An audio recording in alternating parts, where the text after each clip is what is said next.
Bismillahirrahmanirrahim. Assalamualaikum warahmatullahi wabarakatuh. Selamat bertemu kembali. Selamat datang di kelas mata kuliah konsep atau pengantar ya, pengantar asuhan kebidanan. Untuk materi kali ini kita akan membahas mengenai teori dan model asuhan kebidanan. Atau kalau adik-adik nanti mencari di referensi lain, namanya akan ada juga yang berbeda-beda ya. Ada yang teori kebidanan, ada teori asuhan kebidanan, ada teori model kebidanan, ada juga teori konseptual asuhan kebidanan ya. Jadi dan masih banyak lagi yang berbeda, tapi intinya sama ya. Jadi ini pada intinya membahas mengenai teori yang lahir dari penelitian yang dilakukan oleh ya tentunya beberapa peneliti. Namun yang menjadi teori ini pada akhirnya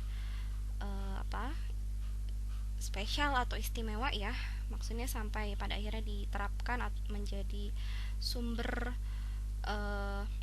tolok ukur di dalam asuhan kebidanan adalah karena ya memang sangat berpengaruh terhadap asuhan dan pelayanan kebidanan di seluruh dunia. Dan teori yang nanti akan dibahas itu adalah beberapa teori yang juga diterapkan di Indonesia. Jadi secara harfiah teori itu kan istilah yang lahir dari satu pernyataan logis yang saling berhubungan dengan data-data ilmiah. Kemudian data ilmiah tersebut disimpulkan, diolah ya, diuji dan pada akhirnya dibuktikan. Nah, hasil pembuktian tersebutlah yang kemudian dikatakan sebagai teori ya dalam asuhan kebidanan. Nah, teori ini tadi sudah dibahas bahwa sangat berpengaruh ya di dalam peran kebidanan dan diterapkan di dalam asuhan kebidanan. Ini sudah sejak tahun sekitar 1990-an ya. Jadi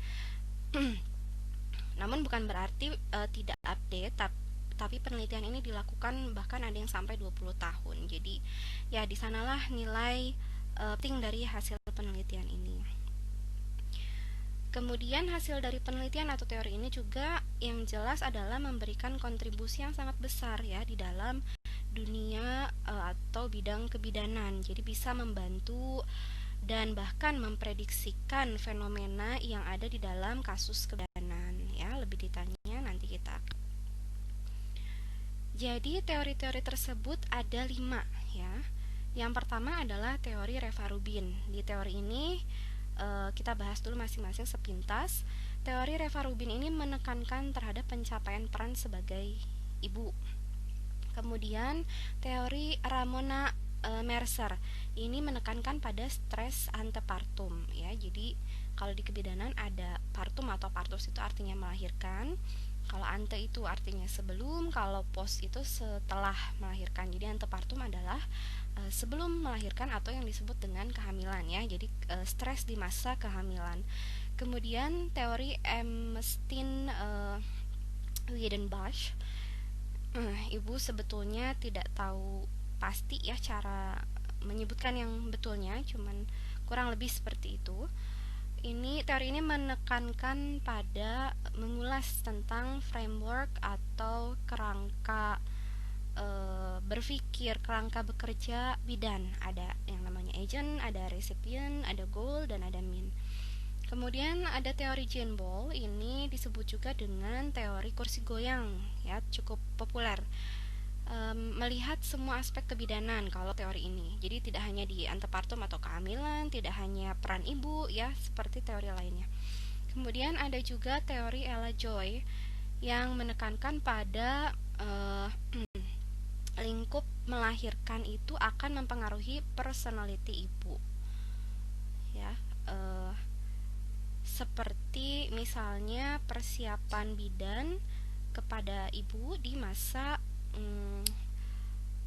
postnatal atau postpartum ya, ibu nifas. Nah, ini akan mempengaruhi perilaku ya atau treatment. Ini akan mempengaruhi sikap ibu. Begitu. Oke. Yang pertama adalah teori Reva Rubin. Jadi bisa dilihat di sini adalah tokoh penelitinya ya. Jadi singkat sejarah dari Reva Rubin ini, beliau adalah seorang perawat bidan di USA atau di Amerika ya. Jadi kalau di sana atau di beberapa bagian negara lainnya, adik-adik juga sudah membahas ya mengenai maksudnya sudah mempelajari mengenai sejarah pendidikan kebidanan. Jadi ada negara-negara yang memang untuk menjadi bidan itu bisa langsung seperti di Indonesia kuliahnya khusus kebidanan. Ada juga negara yang untuk menjadi bidan itu harus melalui pendidikan perawat dulu. Nah, termasuk Ibu Reva Rubin ini, beliau adalah perawat bidan. Beliau mengembangkan penelitian dan teori Reva Rubin ini tentang kesehatan ibu dan anak, khususnya ibu bersalin, terutama adalah di peran ibu ya. Jadi penelitian ini yang beliau lakukan termasuk di dalamnya adalah pengamatan terhadap kasus kebidanan dilakukan lebih dari 20 tahun pada lebih dari 6.000 responden. Jadi sudah terbayang ya keabsahan atau kepakeman dari hasil penelitian yang sampai pada akhirnya juga diterapkan di dalam asuhan kebidanan di seluruh dunia. Nah, untuk teori ini tadi menekankan terhadap pencapaian seorang ibu ya. Untuk mencapai peran sebagai ibu ya, peran di mana seorang wanita itu memerlukan proses dulu untuk mencapai atau bisa menjalankan peran tersebut. Melalui proses tidak hanya proses hamil sampai dengan melahirkan saja ya, tapi ada proses belajar melalui serangkaian aktivitas atau pelatihan yang diikuti atau pembelajaran ya oleh ibu tersebut. Dengan demikian setelah melalui rangkaian kegiatan atau aktivitas pembelajaran tersebut, wanita ini terutama calon ibu ya dapat mempelajari peran yang akan dialaminya ya, peran yang nanti akan dia alami. Jadi ini juga bisa berlaku pada ibu yang belum hamil. Nah, sehingga nanti wanita tersebut atau calon ibu tersebut mampu beradaptasi dengan perubahan yang terjadi selama kehamilan ya. Adik-adik juga pasti pernah melihat di lingkungannya ada yang hamil itu mengalami beragam perubahan psikologi maupun fisik ya, terutama juga setelah melahirkan atau persalinan. Nah, menurut Reva Rubin ini, seorang wanita itu sudah memiliki harapan-harapan sejak masa kehamilan ya. Di antaranya adalah kesejahteraan ibu dan bayinya. Jadi ibunya berharap tidak ada masalah kesehatan yang serius, kemudian terkait dengan kesejahteraan, maka harapannya adalah tercukupi semua kebutuhannya. Kemudian juga kebutuhannya tidak hanya perkara materi ya, tapi juga perkara kesehatannya. Kemudian penerimaan dari masyarakat ya, ibu memiliki harapan. Banyak sekali kasus ya terkait dengan penerimaan dari masyarakat. Masyarakat ini tidak hanya di masyarakat luas saja, tapi di lingkungan terdekatnya juga. Harapannya tidak ada komentar negatif ya. Kemudian terutama ya kalau misalnya lingkungannya istilah zaman sekarang tuh toksik gitu ya, itu sangat mengkhawatirkan bagi ibu hamil sebetulnya. Kemudian harapannya lingkungan dan masyarakat itu bisa menerima bayinya nanti, juga kondisi saat ibu nifas nanti ya, tidak hanya memberi komentar-komentar atau tidak hanya menuntut segala tanggung jawab terhadap kesehatan ibu dan bayi itu hanyalah satu-satu tugas atau kewajiban dari ibunya saja, tapi lingkungan juga justru bertanggung jawab, harus memberikan support ya, dari mulai hamil sampai dengan seterusnya. Kemudian mungkin juga cukup familiar dengan istilah MBA ya. Ini ada kasus yang khas yaitu hamil di luar nikah. Nah, sebagai bidan ketika menemui kasus ini itu tidak memiliki hak untuk menjudge ya bahwa ibu itu salah, apalagi bayinya. Ya, jadi ibu dengan kondisi seperti ini pun memiliki hak untuk ditreatment dengan maksimal ya, diberikan pelayanan maksimal oleh bidan, juga oleh lingkungannya. Jadi berbeda urusannya ya. Bagaimana ibu tersebut hamil. Ketika ibunya hamil, sekalipun itu terjadi dalam masalah atau akibat masalah, tetap saja harus diterima dengan baik, dan itu juga termasuk di dalam harapan ibu ya. Jadi ini memang sangat kental kaitannya dengan budaya dan norma yang berlaku di masyarakat, sehingga mempengaruhi perilaku masyarakat terhadap ibu.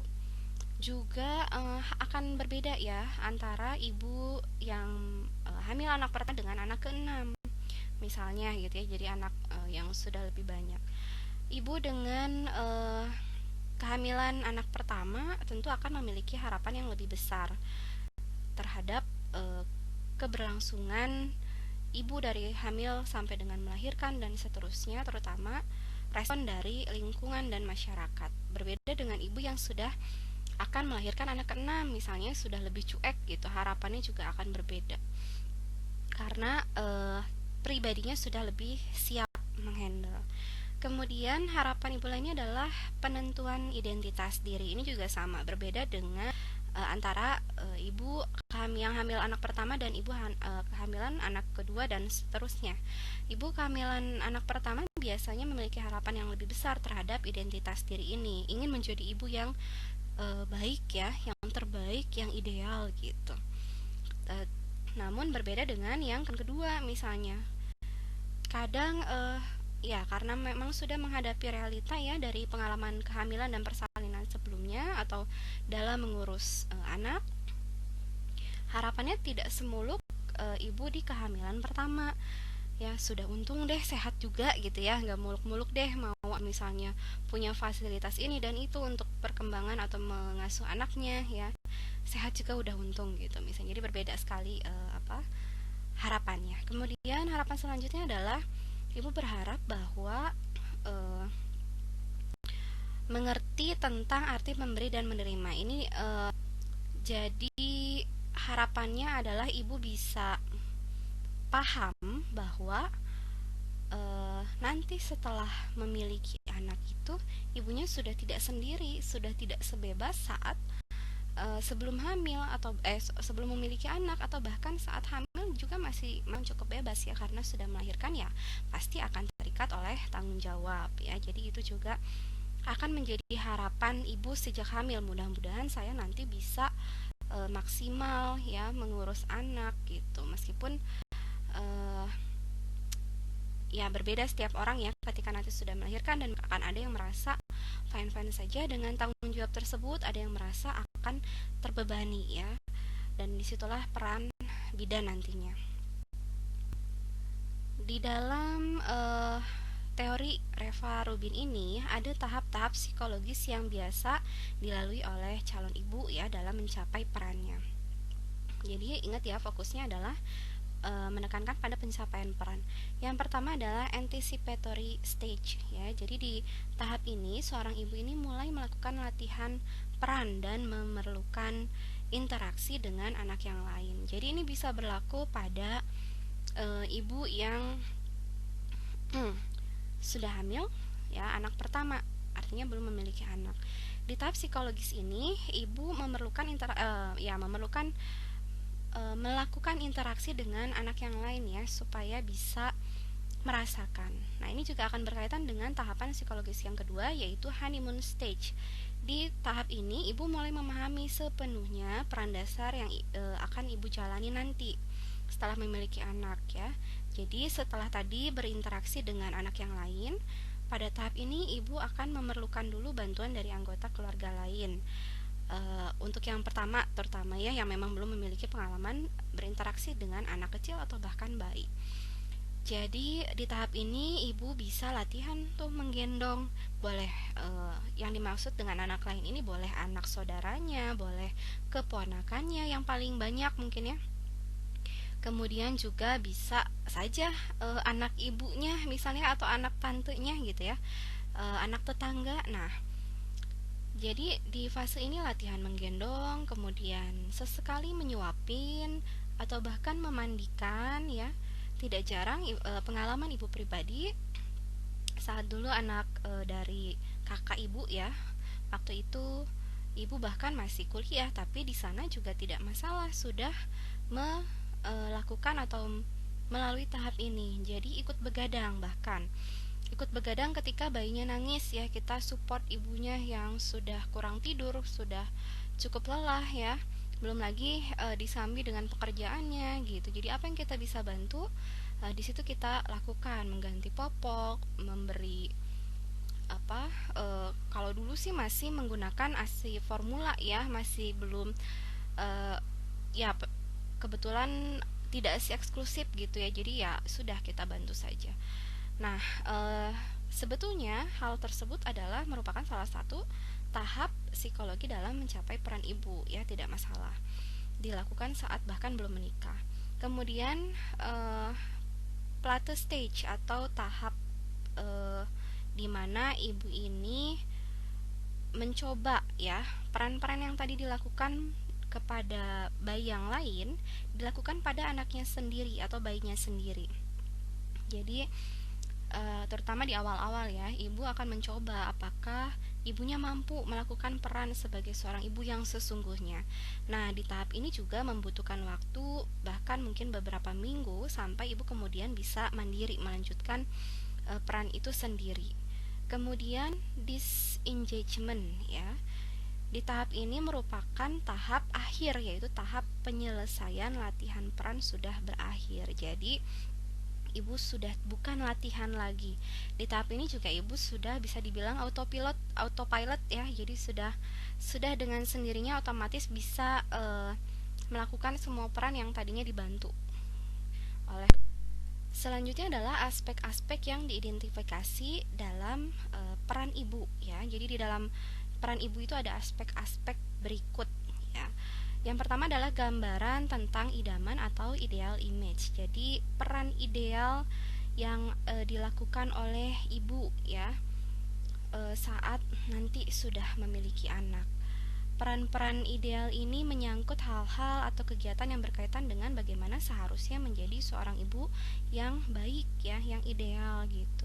Dari mulai pola asuhnya, kemudian bagaimana cara menjaga kesehatan anak, kemudian bagaimana menunjang apa menstimulasi atau memaksimalkan tumbuh kembang bayinya ya. Itu adalah gambaran tentang idaman atau ideal image. Kemudian gambaran tubuh atau body image.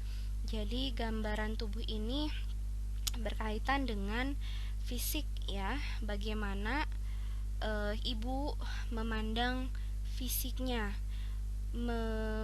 memandang fisiknya dalam artian apakah ibu itu merasa bahwa dirinya secara fisik itu baik atau cantik gitu ya, atau sebaliknya ada juga ibu yang memandang bahwa selama kehamilan dan bahkan sesudah kehamilan yang ada perubahan secara fisik itu adalah sesuatu yang jelek, yang tidak disukai. Kemudian gambaran diri atau self image. Jadi ini adalah pandangan juga tentang dirinya, pandangan ibu tentang dirinya, namun uh, terkait dengan peran ibu yang dilakukan, kemampuan ya, kemampuan apakah ibu bisa melakukan peran ibu yang ideal tadi ya, yang ada di dalam ideal image. Kira-kira bisa nggak ya? Jadi kalau tadi di ideal image kan harapannya adalah ibu nanti bisa tadi menjaga kesehatan bayi, bisa menunjang tumbuh kembang, kemudian juga bisa memberikan pola asuh yang baik, yang ideal. Nah, di dalam self image ini ibu akan mempertanyakan dirinya atau menyimpulkan dirinya mampu atau tidak melakukan semua ideal image tersebut. Kemudian masih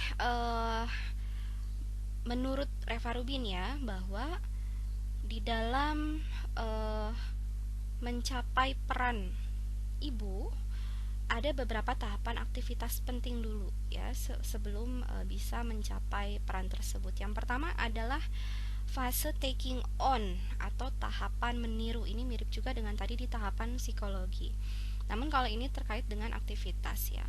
Nah, di dalam taking on ini ibu melakukan kegiatan namanya mimikri ya, atau meniru. dan juga role play atau bermain peran. Secara psikis ya tadi juga meniru ya, bermain peran soal dirinya adalah ibu yang menggunakan anak lain. Di tahap ini, seorang wanita dalam pencapaiannya menjadi ibu akan memulainya dengan meniru dan melakukan peran seorang ibu. Yang secara psikologis juga sudah dilakukan tadi ya, meniru ketika bersamaan dengan bayi lain itu meniru bagaimana memberikan rasa kasih sayang, bagaimana menggendong, itu sudah tahapan meniru. Kemudian mengingat apakah bayi ini sudah makan atau belum ya, dan seterusnya kebutuhan lainnya. Kemudian tahap taking in. Di sini ibu berfantasi dan introjection, projection, dan rejection. Jadi meliputi kegiatan ibu dalam membayangkan ya, berfantasi, sehingga pada fase ini ibu tidak hanya meniru secara perilaku saja, tapi sudah membayangkan perannya, membayangkan seolah-olah itu adalah anaknya. Kemudian introjection, projection, dan rejection ini merupakan tahap ibu membedakan model-model yang sesuai dengan pendapatnya. Jadi apa saja yang dilakukan kepada bayi tersebut, ibu akan membedakan hal-hal disesuaikan dengan pendapatnya. Mana yang ibu rasa oke deh, ini kayaknya benar, nanti akan dilakukan. Kayaknya ini nggak perlu ya, jadi disesuaikan dengan pendapatnya. Nah, seorang wanita atau calon ibu ini juga sudah membayangkan di tahap ini peran yang akan dilakukan nanti ya. Kemudian adalah letting go selanjutnya nih, yaitu mengingat kembali. Di sini wanita atau calon ibu mengingat kembali proses dan aktivitas yang sudah dilakukan di tahap taking in dan taking on atau di tahap psikologis tadi. Jadi di tahap ini juga calon ibu tersebut akan meninggalkan perannya di masa lalu ya. Jadi yang tadinya sebagai pribadi yang ketika belum punya anak itu misal ya manja gitu, tidak dewasa ya. Kemudian mungkin atau disebut dengan kekanakan, apa-apa masih bergantung. Nah, di tahap letting go ini ibu akan mengingat tadi ya proses meniru dan proses berfantasi dan juga mengelompokkan hal-hal yang sesuai dengan pendapatnya dilaksanakan di letting go ini terhadap anaknya sendiri. Jadi secara otomatis jika tahapan ini dilakukan dengan sesuai, maka ibunya kemungkinan ketika di depan anaknya tidak manja lagi. Ibunya di depan anaknya atau ketika bersama dengan anaknya ya sudah lebih dewasa atau lebih mandiri, tidak bergantung gitu. Ketika ada orang lain yang bisa membantu ya tidak masalah, tapi ketika ada orang lain yang tidak ada orang lain yang bisa membantu ya ibunya bisa melakukan secara sendiri. Itu sudah letting go ya, jadi meninggalkan perannya memiliki anak. Kemudian selanjutnya dari teori Reva Rubin ini diidentifikasi ada adaptasi psikososial pada masa postpartum, masa setelah melahirkan ya, tapi masih seputar peran ibu. Jadi keberhasilan masa transisi untuk menjadi orang tua, artinya masa transisi itu peralihan dari ibu saat hamil dan ketika ibu sudah melahirkan. Pada masa nifas ini dipengaruhi oleh beberapa hal ya, diantaranya adalah respon dan dukungan dari keluarga. Psikososial ini sangat dipengaruhi oleh respon dan dukungan dari keluarga. Ketika keluarganya memberikan support, ibu akan bisa menjalankan perannya sebagai seorang ibu di masa nifas ini dengan baik. Kemudian hubungan antara melahirkan dengan harapan-harapan. Nah, di masa nifas ini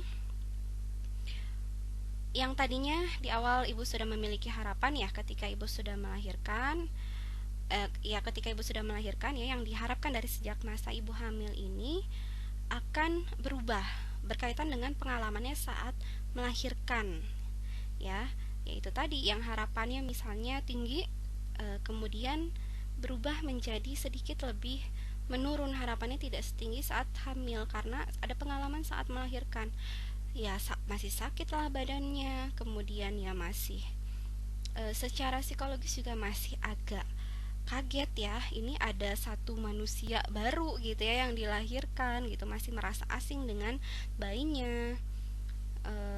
Kedua hal tersebut berhubungan. Kemudian juga Adaptasi pengalaman melahirkan dan membesarkan anak yang lalu. Ini untuk ibu yang memang sudah memiliki anak ya, yang sudah memiliki pengalaman dalam membesarkan anaknya. Yaitu tadi ya, ibu juga tidak akan memiliki harapan yang besar ya pada ibu yang sudah memiliki anak sebesar ibu dengan kehamilan anak pertama. Nah, pengalaman melahirkan dan membesarkan anak di masa lalu ini juga akan memberikan penyesuaian yang lebih cepat terhadap ibu di masa nifas pada kelahiran anak keduanya ya. Sudah ada pengalaman, sudah tidak panik lagi, sudah bisa antisipasi, kemudian juga sudah lebih terampil ya, kekhawatiran dan kecemasan, juga secara psikososial lebih mudah beradaptasi. Kemudian uh, budaya ini juga tidak kalah besar ya pengaruhnya terhadap masa nifas ibu terkait dengan adaptasi psikososial. Budaya secara mitos misalnya ya, ada hal-hal yang harus ibu lakukan terkait dengan mitos gitu ya. Entah makanan yang ada pantangan, entah perilaku yang tidak boleh tidur siang misalnya dan lain sebagainya. Ketika hal tersebut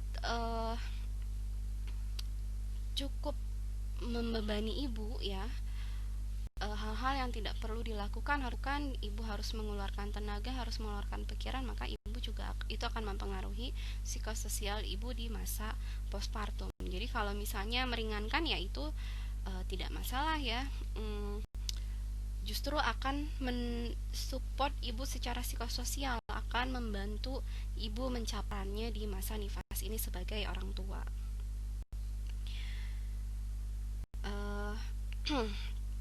Kemudian ya, oke, ini berbeda dengan yang tadi ya. Di sini adalah adaptasi psikososial ibu pada masa postpartum, sama namanya taking in. Kalau tadi taking on ya, itu adalah pada saat ibu belum menjadi ibu. Nah, ini ibu sudah menjadi ibu, sudah memasuki masa nifas ya. Jadi ada adaptasi psikososial juga. Kalau yang sebelumnya itu adaptasi psikososial di masa transisi ibu dari hamil atau melahirkan menjadi ibu gitu ya. Kalau ini ibunya sudah menjadi ibu. Adaptasi psikososial ini dibagi menjadi tiga ya kalau nggak salah, nanti kita lihat selanjutnya. Nah, di periode yang pertama adalah periode taking in. Ini ada di hari 1 sampai ke 2. Jadi periode ini cukup singkat, 2 hari pasca melahirkan.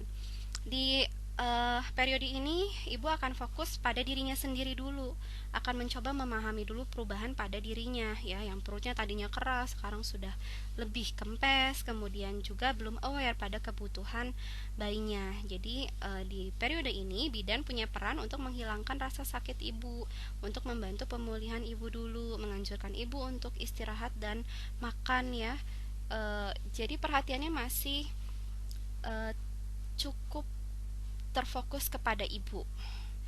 Di periode ini ibu masih pasif dan tergantung pada orang lain ya, masih sakit badannya, masih kelelahan, belum bisa maksimal terhadap bayinya gitu, masih bisa dibilang masa pemulihan. Kemudian perhatian ibu juga memiliki kekhawatiran lebih kepada dirinya, seperti perubahan tubuhnya, aduh balik lagi nggak ya nanti perutnya misalnya. Kemudian kalau misalnya ada ibu yang dijahit pada saat melahirkan, atau misalnya ibu yang SC gitu ya, jadi terkait dengan fisiknya. Kemudian ibu akan mengulangi pengalaman-pengalaman waktu melahirkan. Kesan saat melahirkan itu masih sangat melekat di ibu, masih banyak sekali yang hal-hal yang mengagetkan buat ibu gitu ya. Kemudian juga masih atau bahkan mungkin ada yang traumatik dengan kejadian saat melahirkan ya, aduh tadinya takut dikirain akan mati ya, macam-macam sekali. Jadi pengalaman-pengalaman tersebut diulangi, diceritakan, kemudian juga teringat-ingat gitu ya, masih terngiang, sangat melekat di 2 hari ini. Kemudian ibu memerlukan ketenangan dalam tidur ya, jelas ya, ketika momen melahirkan itu adalah momen dimana ibu mempertaruhkan nyawa. Kemudian juga ibu memperjuangkan atau memprioritaskan keselamatan bayinya, kemudian juga segala upaya secara fisik dikerahkan ya, ibu pasti akan sangat lelah. Maka dioptimalkan di istirahat dengan tidur yang berkualitas, harus tenang ya. Ibu jangan nggak usah kepikiran apa bayi terhadap bayinya, nggak usah kepikiran hal-hal lain ya. Di sini juga perlu sekali peran dan dukungan dari lingkungan. Kemudian ibu memerlukan kemudian nafsu makan ya. Ibu pada periode ini nafsunya sudah mulai kembali bertambah ya. Pada saat kehamilan terakhir sudah mulai nggak nyaman, makan juga terpengaruh. Kemudian apalagi saat melahirkan ya, selama proses awal melahirkan sampai selesai, di masa 2 hari ini ibu akan kembali nafsu makannya sehingga membutuhkan peningkatan nutrisi. Kemudian kurangnya nafsu makan pada periode ini ya, yang kondisi yang sebaliknya dengan yang tadi, itu merupakan sesuatu hal yang tidak normal ya. Kurangnya nafsu makan ini juga menandakan proses pengembalian kondisi tubuhnya tidak berlangsung dengan baik ya. Ada sesuatu yang salah, jadi jangan diabaikan ketika ibu tidak masuk nafsu makan di 2 hari periode 2 hari ini. Dan ini juga bertolak belakang dengan kebutuhan ibu untuk makan ketika di masa ini ibu sedang harus menyusui.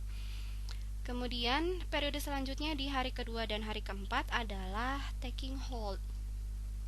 Di periode ini ibu mulai beralih fokusnya kepada bayi ya. Ibu akan memperhatikan, akan lebih berniat ya, mengumpulkan tekad dan niatnya untuk menjadi orang tua atau memberikan asuhan yang terbaik kepada anaknya ya. Di sini ibu akan meningkatkan tanggung jawab kepada bayinya. Kemudian juga secara menyeluruh ya. Kemudian ibu juga akan fokus memperhatikan kontrol terhadap fungsi tubuh bayinya, udah tidak terhadap tubuh dirinya sendiri tapi terhadap fungsi tubuh bayinya. Aduh, si Dede udah pipis berapa kali ya hari ini, kan ada di dalam konseling kebidanan. Kemudian juga sudah belum BAB misalnya ya hari ini. Kemudian juga ibu akan khawatir terhadap resiko bayinya sakit. Selanjutnya juga ibu akan berusaha untuk menguasai keterampilan ya. Jadi ibu akan berusaha yang tadinya tidak bisa menggendong, akan bisa menggendong, akan diusahakan meskipun takut.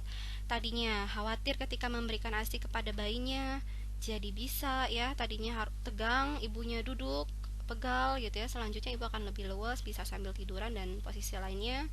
Kemudian juga ibu yang tadinya tidak bisa memandikan, di periode ini akan berusaha ya bisa memandikan, minimal membasuh ya, meskipun tidak semuanya.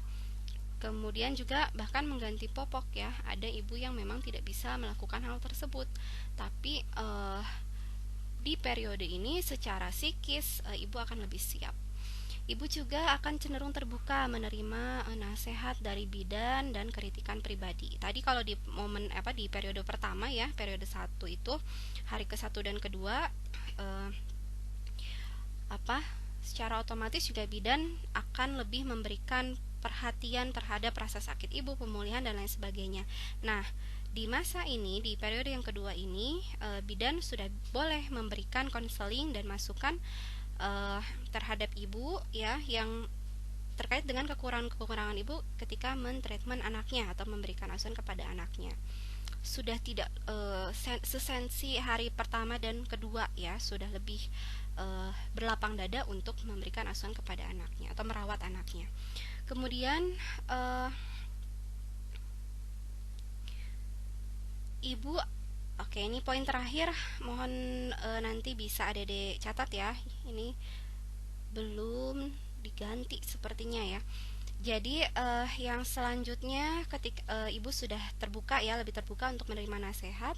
Kemudian ibu di periode ini ada hal yang perlu adik-adik aware ya, atau bidan aware, termasuk juga keluarganya, yaitu fase dimana ibu mulai mengalami depresi postpartum ya, karena merasa tidak mampu membesarkan anaknya. Jadi di periode ini ibu sudah mulai mau terjun sebagai ibu yang sesungguhnya merawat bayinya, tapi di situ juga ibu akan merasakan hal-hal yang dia rasa kurang, dan disinilah ibu rentan untuk mengalami depresi postpartum. Ya, yang ketiga adalah periode letting go. Di sini juga ibu sudah lebih menerima. Bedanya ibu sudah lebih terbiasa ya, kalau tadi kan baru memulai. Ibu juga sudah tidak sepanik sebelumnya, sudah lebih ahli dalam mengasuh atau merawat bayinya. Periode ini biasanya terjadi ketika ibu sudah diizinkan pulang ke rumah ya, sudah berada di rumah biasanya. Kemudian ini juga dipengaruhi oleh dukungan serta perhatian keluarga ya, karena di rumah ini sudah tidak ada lagi bidan yang membantu di setiap jamnya gitu. Jadi peran-peran yang tadinya dilakukan oleh bidan mulai beralih ke keluarganya ya, sesuai dengan kemampuannya. Baik itu mengingatkan ibu ya ketika harus menyusui, kemudian membantu ibu mengganti popok, fungsi-fungsi atau hal-hal yang selain sebagai ibu itu bisa dibantu oleh orang lain ya, oleh suami, oleh ibu atau orang tuanya ibu ya, mertua atau saudaranya, lingkungan yang ada di keluarga. Kemudian ibu sudah mengambil tanggung jawab dalam merawat bayi. Jadi sudah tidak mengandalkan lagi orang lain, tapi bukan berarti tidak dibantu oleh orang lain, tapi sudah mengandalkan tanggung jawab tersebut pada dirinya. Sudah memahami kebutuhan bayi ya, dari pengalaman di 1-4 hari pertama itu, kebutuhan bayi ketika nangis itu apakah mau menyusu, atau misalnya popoknya basah, atau ada sesuatu yang merasakan kesakitan bayinya, misalnya tidak nyaman dan sebagainya. Ibu sudah lebih paham. Kemudian juga kemampuan ibu tersebut itu akan mengurangi beban ibu ya, namun sekaligus maksudnya beban kekhawatiran ya, namun juga sekaligus akan mengurangi hak ibu dalam kebebasan dan juga hubungan sosial yang tadinya dihandle oleh bidan misalnya ya, akhirnya dihandle oleh keluarganya, juga oleh ibu, maka ibunya akan lebih sibuk ya, kebebasannya akan berkurang, termasuk juga hubungan sosial yang tadinya bisa berinteraksi dengan orang lain di luar, termasuk melakukan pekerjaannya yang sebelum memiliki anak itu akan lebih sedikit, waktunya akan lebih terbatas. Kemudian yang kedua adalah teori Ramona Mercer ya. Jadi Mercer ini banyak memfokuskan teorinya pada pengembangan teori dengan menerapkan hasil penelitian tersebut dalam asuhan ya kebidanan terhadap ibu. Nah, di dalam teorinya ini Mercer menekankan kepada dua hal, yaitu stres antepartum atau selama kehamilan, dan juga pencapaian peran ibu juga ya, sama ada hal yang sama dengan Reva Rubin.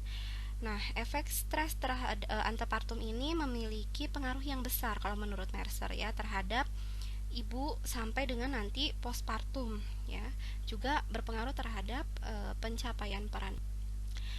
Yang pertama yang menjadi concern atau fokus Mercer adalah efek stres antepartum. Jadi stres antepartum atau stres kehamilan ini adalah komplikasi ya dari resiko kehamilan dan pengalaman negatif dalam hidup seorang wanita atau calon ibu tersebut. Jadi sebelumnya memiliki pengalaman yang tidak menyenangkan, bahkan masa lalu yang yang tidak masa lalu yang buruk ya, sehingga itu menimbulkan stres di masa kehamilan. Apalagi masa kehamilan ini terjadi proses ketidakseimbangan hormon ya, yang juga sangat besar pengaruhnya terhadap psikologi. Tujuan asuhan yang dilakukan adalah memberikan dukungan selama hamil untuk mengurangi stres ibu. Salah satunya adalah ketidakpercayaan diri ibu. Itu merupakan salah satu trigger ibu ya mengalami stres, adalah ibu tidak percaya diri. Tidak hanya tidak percaya diri pada secara fisik ya, tapi juga kemampuannya ya terhadap harapan-harapannya selama hamil. Kemudian menurut Mercer ini, dari penelitiannya itu menunjukkan ada faktor yang berhubungan dengan status kesehatan ibu ya. Yang pertama adalah hubungan interpersonal, hubungan ibu dengan orang lain siapapun itu. ini bisa sangat mempengaruhi status kesehatan ibu, terutama selama kehamilan ya. Terkait juga dengan stres ibu selama kehamilan. Hubungan yang tidak baik dengan orang lain, baik itu ditemui setiap hari atau sering ataupun bahkan sesekali saja sesekali saja bertemunya, itu bisa berpengaruh terhadap status kesehatan ibu selama hamil. Bisa mempengaruhi tekanan darah. Hal tersebut bisa beresiko terhadap resiko eklamsi ya, dan resiko kesehatan lain ibu selain selama hamil. Kemudian faktor peranan keluarga ini tidak kalah penting ya. Bisa dibilang ibu akan menjadi orang yang berbeda ketika hamil. Tidak menutup kemungkinan ya, tergantung dari latar belakang kesehatan ibu, latar belakang kehidupan ibu sebelumnya.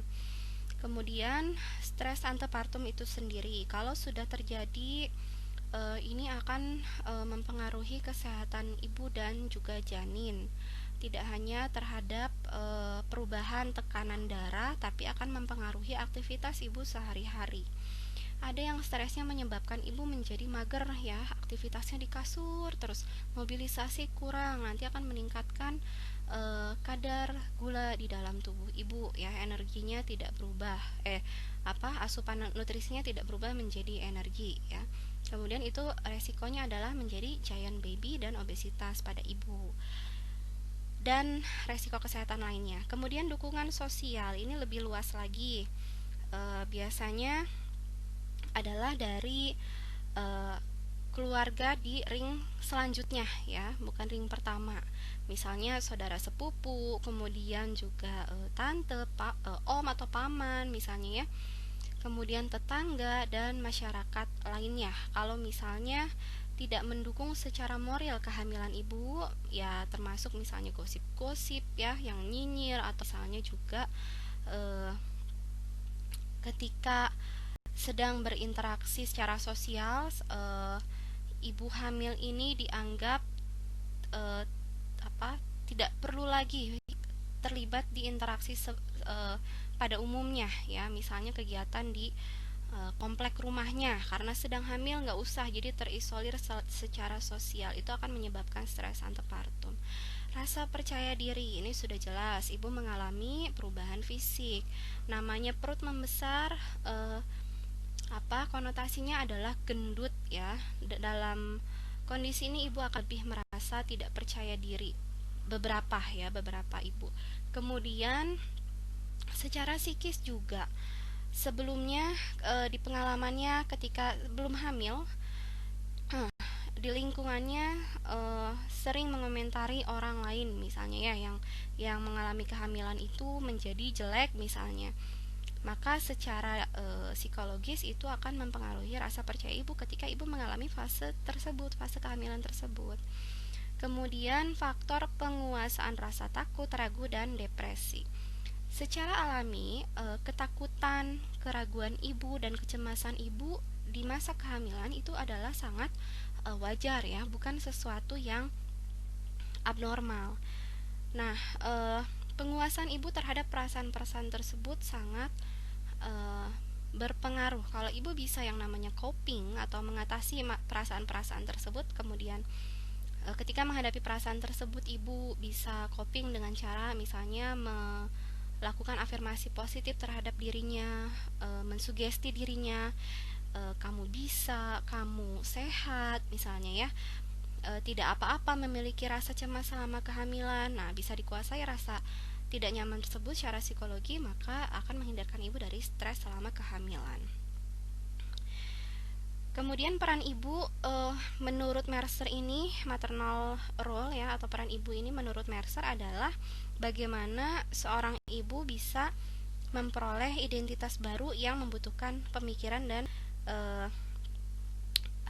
pemikiran dan penalaran yang lengkap tentang dirinya sendiri. Jadi ibu akan dianggap mencapai perannya ketika sudah bisa melakukan hal-hal yang harus dilakukan. Nah, untuk mengetahui hal-hal yang harus dilakukan sebagai ibu, itu akan membutuhkan pertama informasi, kemudian informasi itu diterima oleh ibu dengan cara memahami dan memikirkan tiap-tiap informasi tersebut ya. Itu informasi terkait dengan peran ibu dilakukan ketika nanti sudah memiliki. Nah, pencapaian peran ibu menurut Mercer ya, diantaranya adalah ibu peran ibu dikatakan dicapai atau tercapai ketika ibu sudah menjadi dekat dengan bayinya, termasuk mengekspresikan rasa lelahnya, mengekspresikan rasa dari setiap hal yang dilakukan dengan bayinya ya. Jadi ketika ibunya merasakan lelah, justru ibunya merasakan puas. Nah, di situ berarti peran ibu sudah sudah tercapai salah satunya. Kemudian hal lainnya menurut Mercer mengatakan bahwa stres antepartum terhadap fungsi keluarga baik yang positif ini maupun negatif akan sangat berkaitan ya. Jadi maksudnya kalau misalnya fungsi keluarganya positif, artinya keluarganya memberikan dukungan, memberikan perhatian, kemudian juga memberikan support ya. Itu artinya fungsi keluarganya positif. Nah, jika fungsi keluarganya positif, maka ibu hamil dapat mengatasi stres antepartum. Kemudian, risiko kehamilan dapat mempengaruhi persepsi terhadap status kesehatan. Perubahan yang terjadi pada ibu selama kehamilan, trimester 1, trimester 2 sampai trimester 3 ini merupakan hal yang fisiologis gitu. Jadi perubahan secara fisik maupun psikologis itu sebetulnya sesuatu yang normal. Nah, ketika ibu punya persepsi bahwa itu tidak normal, menganggap itu akan mendatangkan resiko terhadap kesehatannya, maka itu akan mempengaruhi kesehatannya, padahal itu hanya persepsi ya. Jadi itu secara fisiologis akan mempengaruhi fungsi tubuhnya yang akhirnya menimbulkan penurunan terhadap kesehatan ibu selama kehamilan, salah satunya kesehatan psikis ya, sehingga ibu mengalami stres antepartum. Kemudian perubahan yang dialami oleh ibu selama hamil ya, ini juga merupakan kontribusi ibu dalam mencapai perannya. Selama hamil, ibu akan cenderung lebih tergantung dan lebih memerlukan perhatian ya. Ada sesuatu yang berubah yang menyebabkan ketidaknyamanan ibu selama hamil. Itu akan membatasi mobilisasi ibu, kemampuan ibu untuk beraktivitas, sehingga akan lebih bergantung terhadap bantuan dari orang lain. Kemudian ibu akan memerlukan sosialisasi ya. Ibu ketika hamil akan merubah aktivitas kesehariannya yang tadinya bebas melakukan apapun, akan lebih terbatas ya dalam melakukan aktivitas. Nah, itu juga secara otomatis akan membatasi kegiatan sosialisasinya. Makanya peran bidan di dalam kondisi ini adalah mengadakan misalnya kelas hamil, di mana ibu bisa berinteraksi dengan sesama ibu lainnya yang hamil ya. Jadi ini bersosialisasi dengan ibu yang misalnya sesama ibu yang hamil. Kemudian di dalam kelas tersebut juga lingkungannya positif ya, orang-orang yang mendukung kehamilannya, maka itu akan mencegah salah satunya juga stres antepartum. Kemudian ibu cenderung merasakan khawatir terhadap perubahan yang terjadi pada tubuhnya. Yaitu tadi persepsi ibu dan pengalaman sebelumnya yang menganggap bahwa perubahan fisik ibu yang menjadi lebih gemuk ya, lebih cabi ketika hamil ini akan menyerang pikirannya sendiri ya, menjadi tidak nyaman dan khawatir bahwa dirinya jelek ketika hamil ini. Kemudian ibu memasuki masa transisi ya, yaitu di mana ibu bertransisi menerima kehamilannya ke masa menyiapkan kelahirannya dan menerima bayinya nanti saat hamil. Jadi masa transisi ini kalau kita lihat ya sebagai orang luar yang tidak mengalami kehamilan atau proses rangkaian kehamilan hingga persalinan itu, kita akan menganggap lama ya, dari bulan pertama sampai bulan ke-10, kemudian ibu melahirkan sampai bayinya tumbuh ya. Tapi kalau bagi ibu yang mengalaminya itu merupakan proses yang tidak sebentar. Jadi adaptasinya pun juga harus dilakukan dengan cepat dan sering di setiap masa transisinya. Nah, itu adalah perubahan yang dialami oleh ibu hamil yang bisa yang harus disadari oleh ibu ya, yang harus dianggap bahwa itu bukan masalah. Perubahan yang dialami selama kehamilan sehingga ibu tidak akan mengalami stres stres antepartum dan juga bisa mencapai perannya sebagai ibu dengan lebih. Nah, sebagai perbandingan, kalau di teori Reva Rubin menyebutkan peran ibu itu sudah dimulai sejak hamil, bahkan kemudian sampai dengan 6 bulan nanti setelah melahirkan. Kalau menurut Mercer, mulainya peran ibu itu nanti baru dimulai saat bayinya lahir, di 3 sampai 7 bulan setelah melahirkan. Nah, peran tersebut menurut Mercer akan dipengaruhi oleh beberapa faktor. Ada faktor ibu, faktor bayi, dan faktor lainnya. Faktor ibu dipengaruhi oleh umur ibu pada waktu melahirkan. Semakin muda maka akan mempengaruhi atau akan berbeda dalam pencapaiannya terhadap peran ibu. Semakin tua akan semakin mudah mencapai peran ibu. Kemudian persepsi ibu pada waktu melahirkan pertama kali, persepsinya terhadap proses persalinan itu bagaimana? Apakah menyeramkan? Apakah menyenangkan ya? Kemudian ini terlepas dari faktor penolong ya atau bidan. Juga terlepas dari kondisi bayinya gitu ya. Kemudian stres sosial, stres yang diakibatkan oleh lingkungan terdekat, keluarga, sampai dengan lingkungan masyarakat luas. Ini juga akan mempengaruhi ibu dalam mencapai perannya. Kemudian faktor ibu ketika memisahkan ibu dengan anak secepatnya. Maksudnya ketika ibu melahirkan itu tidak serta-merta ibu akan selalu bersamaan proses pemulihannya dengan bayinya yang baru dilahirkan.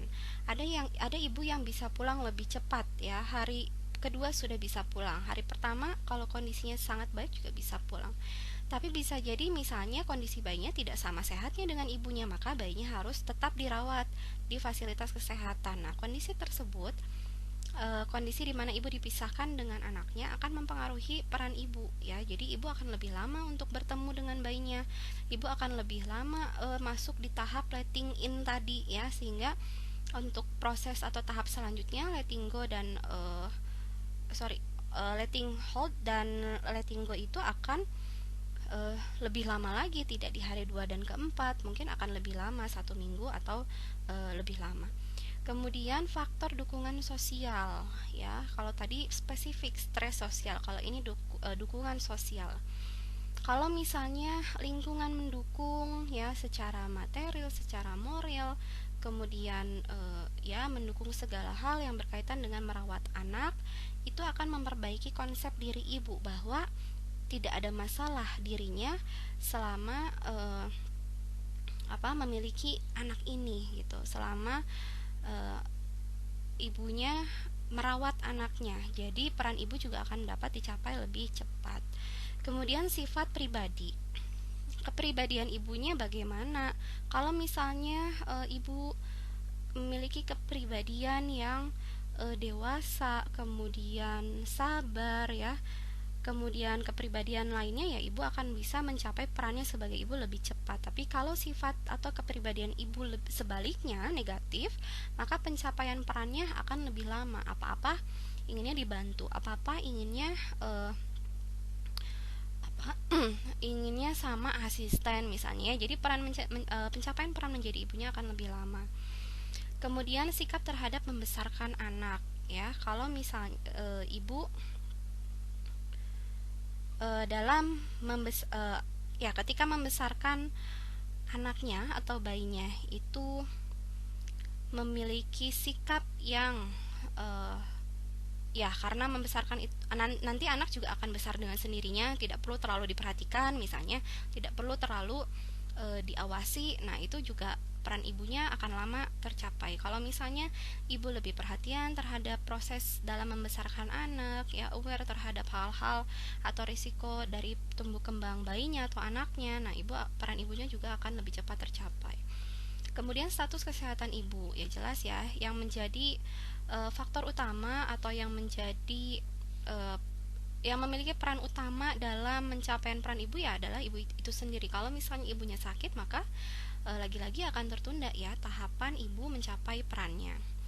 Kemudian faktor bayi, yang pertama adalah temperamen.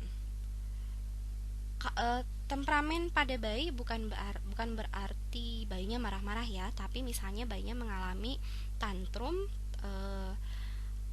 apa gangguan secara emosi tapi di tahap masih baik. Biasanya tantrum terjadi normal pada usia sudah batita ya, atau ya lebih awal juga ya bisa saja terjadi. Tapi kalau pada bayi ada kondisi kelainan atau gangguan secara emosi terhadap bayi, ini akan mempengaruhi peran ibu. Jadi ibunya merasa tidak bisa merawat bayinya, padahal yang kondisi yang salah atau yang terganggu itu ada di bayinya. Ada satu kelainan gitu ya, satu ketidaknormalan terjadi pada bayi sehingga mempengaruhi peran ibu, pencapaian ibu terhadap perannya. Kemudian kesehatan bayi, ketika bayinya sakit, ini mirip dengan faktor ibu di memisahkan ibu dengan bayi secepatnya. Ketika bayinya sakit, maka interaksi ibu dan bayinya akan lebih jarang ya, otomatis fase dari pencapaian peran juga akan tertunda. Kemudian faktor lainnya adalah latar belakang etnik ya, budaya. Ada budaya yang memang ibu pada akhirnya sedikit ya berinteraksi dengan bayinya. Misalnya bayinya tidak boleh digendong. Nanti bayinya apa ya istilahnya? Pokoknya ya harus digendong terus, padahal sebetulnya ya hal itu memang melelahkan, tapi secara psikologis ibu dan bayi itu akan memberikan efek yang sangat besar terhadap bonding attachment antara ibu dan bayi. Itu juga secara langsung akan memberi pengaruh positif terhadap kesehatan ibu dan bayi, termasuk juga pencapaian peran ibu lebih cepat. Kemudian faktor status perkawinan. Mungkin ini akan sangat berpengaruh tadi ya pada kasus yang hamil di luar nikah, tidak ada suami atau ayah dari bayi yang standby, yang siap mensupport segala kebutuhan ibu dan bayi di momen dalam pencapaian peran ibu ini. Kemudian status ekonomi. Nah, ini juga menjadi faktor yang bisa saja memberi dampak langsung dan tidak langsung. Ini bukan faktor tunggal ya pastinya. Jadi ketika status ekonomi ibu yang rendah, sulit sekali untuk memenuhi kebutuhan kesehatan ibu dan bayi dalam merawat bayi, terutama di masa-masa awal ya atau bayi ya. Itu akan mempengaruhi pencapaian ibu dalam perannya sebagai ibu. Banyak hal-hal yang tidak terpenuhi ya, kebutuhan ibu dan bayi, maka ibu merasa tidak ideal. Ibu merasa memiliki misalnya rasa bersalah kepada bayinya ya, itu juga akan mempengaruhi ibu akan merasa tidak tercapai perannya sebagai ibu gitu. Kemudian secara tidak langsung, misalnya secara kepribadian, sikap dan sifat ibu bisa menghandle kondisi efek dampak dari kondisi ekonominya, tapi tetap saja akan ada kondisi di mana bayi membutuhkan perawatan yang juga membutuhkan dukungan material ya. Jadi itu juga lagi-lagi akan mempengaruhi ibu dalam mencapai perannya sebagai ibu. Nah, semua faktor ini jika dioptimalkan dukungannya ya, maka pencapaian peran sebagai ibu juga akan lebih baik lagi. Ya, ini adalah contoh kasus. Misalnya ada ibu hamil 9 minggu, ini 2 bulanan lebih. Ini adalah kehamilan yang kedua. Kemudian di pengalaman kehamilan pertamanya ibu mengalami abortus ya. Dalam kebidanan, status ibu dikatakan G2, kehamilan kedua, P0, ibu belum pernah melahirkan, dan A1, abortusnya pernah 1 kali. Ibu sangat berhati-hati ya karena hal tersebut.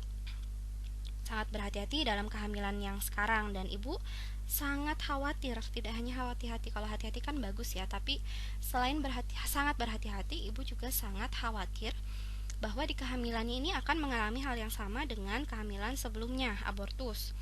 Kekhawatiran tersebut menyebabkan ibu menjadi sangat cemas, bahkan cemas yang berlebihan. Jadi, ibu tidak mau melakukan aktivitas apapun. Ya, sepanjang hari ibunya hanya tiduran saja.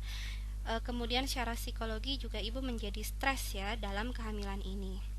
Nah, peran bidan menurut teori Ramona Mercer ini yang disesuaikan dengan teori Ramona Mercer ini adalah memberikan asuhan kebidanan dengan menekankan kepada pemberian dukungan ya terhadap ibu yang mengalami stres antepartum ini akibat pengalaman negatif yang lalu, sehingga ibu hamil akan dapat memiliki kepercayaan diri kembali dalam menjalani kehamilannya. Ibu tidak seberapa khawatir lagi ya, khawatirnya tidak berlebihan. Kemudian bidan menganjurkan ibu untuk menerima kehamilannya, menjalankan kehamilannya dengan rasa bahagia tanpa kecemasan, memberikan pendidikan kesehatan apa yang terjadi di kehamilan sebelumnya dan kemungkinan besar tidak terjadi di kehamilan yang sekarang. Jadi semua itu akan dapat mempengaruhi perkembangan janinnya kalau misalnya ibu mengalami stres antepartum gitu ya. Jadi bidannya bisa mensupport ibu, memberikan afirmasi positif ya, memberikan juga dukungan secara tidak hanya wawasan atau pendidikan kesehatan, tapi juga secara emosi ya. Atau kemudian tahapan dalam melaksanakan peran ibu menurut Mercer, yang pertama adalah anticipatory ya. Ini adalah saat dimana ibu atau wanita atau calon ibu ini sebelum menjadi ibu ya. Jadi ketika ibunya masih hamil atau sebelum hamil, akan melakukan penyesuaian sosial dan psikologi dengan mempelajari segala sesuatu yang dibutuhkan untuk menjadi seorang ibu. Bisa dibilang untuk ibu yang sudah menikah dan merencanakan kehamilan atau promil ya istilahnya. Jadi ketika belum hamil pun ibu akan mencari informasi yang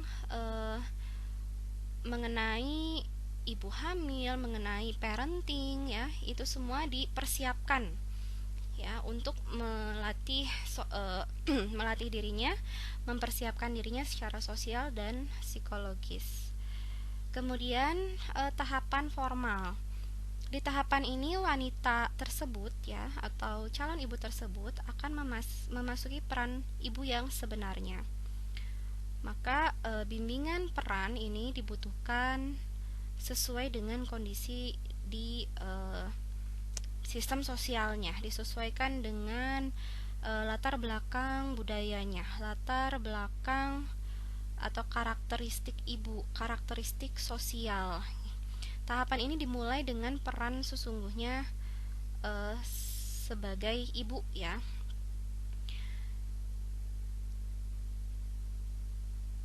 Jadi untuk tahap ini sudah mulai melibatkan bantuan misalnya oleh bidan ya. Jadi yang dimaksud dengan bimbingan peran ini adalah ya bidan memberikan informasi kesehatan misalnya kebutuhan ketika ibu akan mempersiapkan kehamilan harus bagaimana, aktivitasnya harus bagaimana, kemudian makanan yang sebaiknya dimakan untuk promil itu bagaimana ya. Kemudian juga mulai dilatih dari semenjak hamil itu apa saja sih peran ibu ya yang bisa mulai dilatih semenjak hamil atau bahkan sebelum hamil. Formal ya, tahap formal namanya. Kemudian tahap selanjutnya adalah tahap informal. Di tahap ini wanita itu sudah mampu menemukan jalan yang unik, yang khas, yang sesuai dengan kebutuhan dia, sesuai dengan kondisinya sendiri ya. Misalnya untuk menjadi seorang ibu itu harus memberikan pola asuhnya A, B, C gitu ya. Jadi misalnya ke anak itu tidak boleh mengatakan tidak misalnya. Kemudian teori-teori lainnya dalam parenting. Namun kalau teori di dalam parenting itu kan ditujukan diperuntukkan untuk general ya, untuk ibu pada umumnya. Sedangkan ibu itu nanti akan memiliki anak atau bayi dengan kasusnya masing-masing, dengan kondisinya masing-masing. Nah, di tahap ini atau tahap informal ini, ibu melakukan secara mandiri mengidentifikasi cara-cara yang bisa diterapkan dalam pola asuhnya nanti, misalnya begitu. Atau juga bimbingan dari bidan itu dikatakan dalam pendidikan kesehatan bahwa ibu supaya tidak mual jangan makan makanan yang berbumbu ya bu, gitu misalnya, atau tidak terlalu banyak konsumsinya. Kemudian ya edukasi mengenai nutrisi lainnya. Sedangkan kondisi ibu ini ternyata lebih kuat, jadi ibu tidak masalah gitu ya, tidak masalah ketika memakan makanan yang di aware tadi, yang diperingati untuk tidak terlalu banyak gitu. Jadi ibulah yang menentukan jalan yang unik sesuai dengan kondisi dan kebutuhannya. Kemudian tahap personal, ini adalah tahap peran yang paling terakhir ya. Di sini wanita sudah mahir melakukan perannya sebagai ibu. Jadi dalam pencapaian peran ini, karena ibunya sudah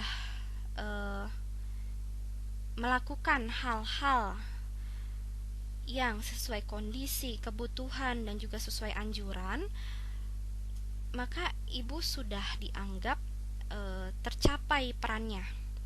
Ya, sudah bisa menentukan jalannya sendiri dalam melakukan perannya sebagai ibu. Sudah otomatis ya, autopilot tadi. Gitu. Jadi sudah kembali ke personalnya sendiri. Kemudian di faktor social support ya, menurut Mercer ini mengidentifikasikan beberapa faktor pendukung. Yang pertama adalah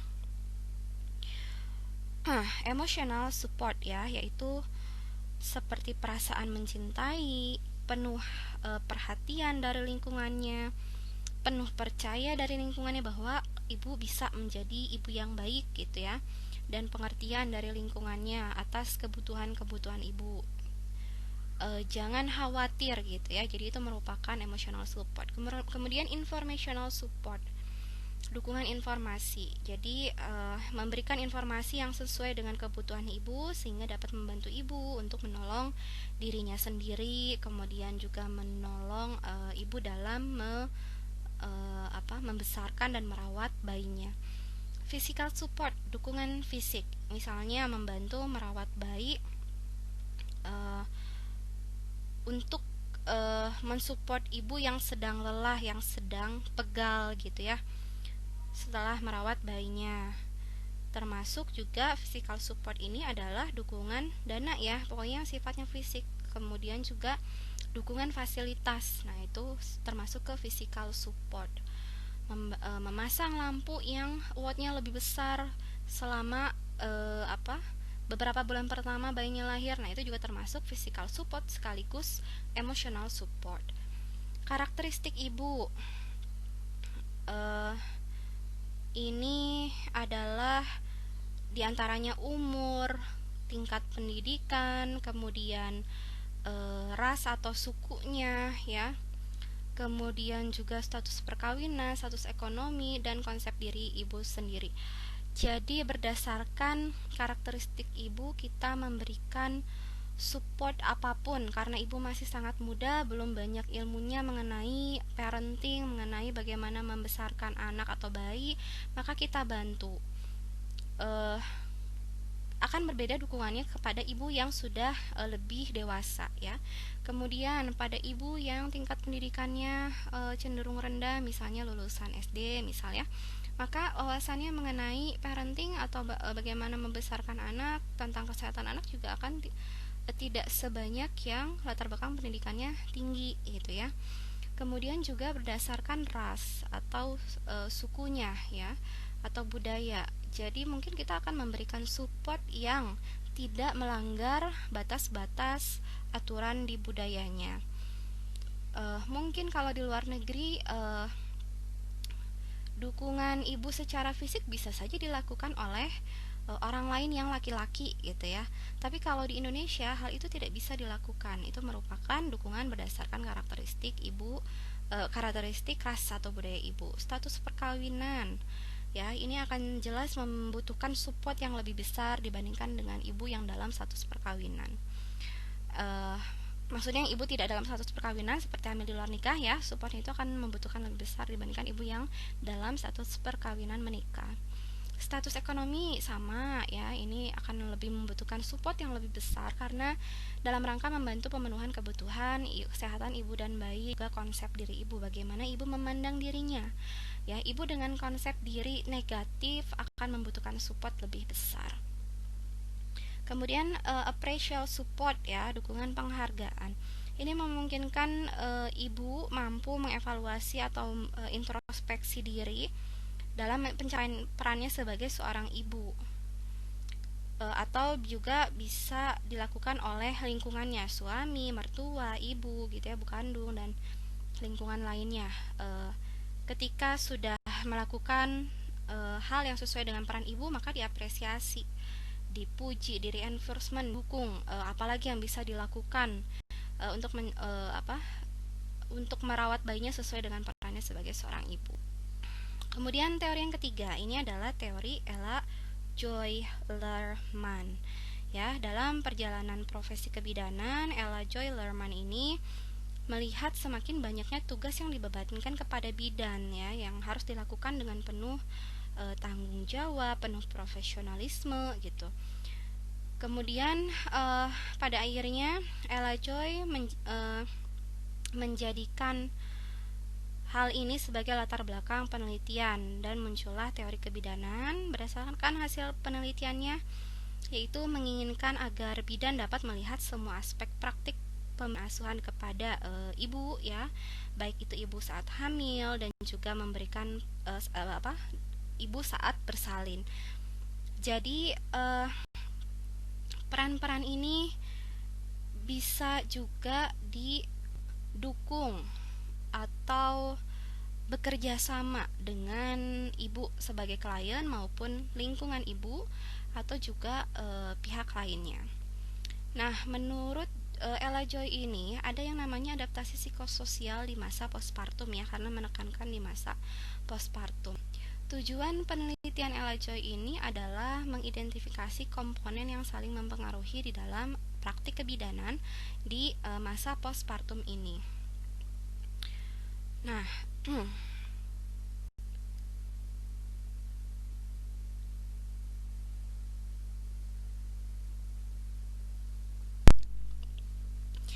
baik, dalam teori ini asuhan kebidanan, maksudnya menurut teori ini, asuhan kebidanan yang diberikan itu dapat melibatkan klien ya, atau disebut dengan asuhan partisipatif ya. Jadi melibatkan klien dalam pengkajian, kemudian perencanaan, dan juga nanti dievaluasi. Ini ketika membahas tentang pengkajian sampai dengan evaluasi, kalau di dalam asuhan kebidanan dimanapun itu artinya bukan sedang membahas program ya, tapi kan manajemen kebidanan seperti yang Ibu sampaikan di pertemuan sebelumnya pasti selalu ada dari mulai pengkajian yang 7 langkah sampai dengan pendokumentasian gitu ya. Nah, dalam asuhan kebidanan menurut teori ini pasien dilibatkan di dalam pengkajiannya, yaitu anamnesa ya, ibu mengeluhkan apa saja, apa yang dirasakan ibu. Nah, itu namanya anamnesa atau data subjektif. Kemudian perencanaan, yaitu pengambilan keputusan untuk asuhan yang diberikan, dan juga evaluasi. Evaluasi itu dalam asuhan kebidanan kita mengkaji asuhan yang kita berikan berhasil atau tidak. Tentunya butuh partisipasi dari pasien. Maka dari itu pasien akan ikut bertanggung jawab ya, mengambil bagian dalam pelayanan yang kita berikan. Ini juga dikhususkan untuk teori ini adalah pada asuhan antenatal atau kehamilan. Kemudian juga misalnya dalam pemeriksaan fisik. Nah, itu kan dilakukan kita memegang bagian tubuh pasien secara fisik ya, ditekan, itu namanya palpasi. Misalnya memegang organ tertentu ya yang akan kita periksa, kemudian secara auskultasi namanya, itu memperdengarkan suara, misalnya denyut jantung janin gitu ya. Nah, kedua jenis pemeriksaan tersebut juga bisa melibatkan klien ya. Kemudian juga kaitannya dengan komponen yang sebelumnya yang 8 tadi ya, dari asuhan yang berkesinambungan sampai dengan waktu tadi. Kaitannya dengan 8 komponen tersebut itu diuji cobakan dengan konsep yang dibuat oleh Lerman ya, terkait dengan keterlibatan pasien di dalam asuhan kebidanan. Nah, yang pertama adalah konsep teknik terapeutik namanya ya. Jadi teknik terapeutik itu adalah proses komunikasi. Ada juga yang menyebutkan komunikasi terapeutik yang berupa konseling, pendidikan kesehatan secara individu ya. Khusus untuk tujuan utamanya adalah sebagai terapi. Jadi komunikasi ini juga sebagai terapi dalam proses penyembuhan klien atau kemajuan kesehatan klien. Jadi ketika melakukan komunikasi terapeutik berarti itu adalah sedang melakukan komunikasi yang menyembuhkan ya, bisa dibilang seperti itu. Yang seperti apa komunikasi yang menyembuhkan itu ya, atau teknik terapeutik itu? Yang pertama adalah mendengarkan dengan aktif, diam tapi mendengarkan. Tidak sambil main handphone, tidak sambil kalau misalnya kebetulan sesama perempuan ya, bidan dan kliennya itu bisa sambil kontak mata. Memberikan respon anggukan ya.